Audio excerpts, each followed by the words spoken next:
ఎందుకంటే చాలా కామారెడ్డిలో మంది ఉన్న మధ్యలో బొందలగడ్డ విందలగడ్డ వెంచర్ అన్ని అని వెంచర్ బిల్డింగ్ అయిపోయినాయి.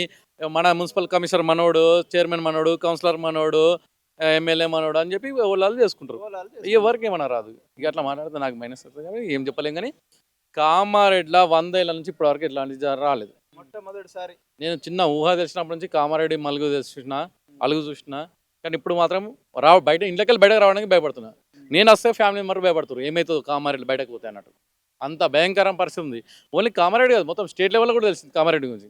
ఇప్పుడు నేను ఈరోజు జర్కిన్ వేసుకొని బయటకు వచ్చినా అంటే నేను వచ్చిన ఇంట్లో భయపడుతారు ఏం జరుగుతుంది బయట ఏడ వంగిపోతుంది ఏడ వాగు వెళ్ళిపోతుంది.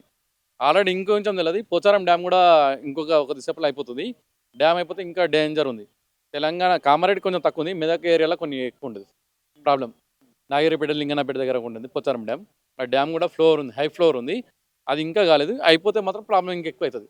రెయిన్ ప్రాబ్లం అయితే దేవుని దయ వల్ల ఇప్పటివరకు వర్షం తగ్గింది. కానీ వరదలు మాత్రం ఎక్కువనే.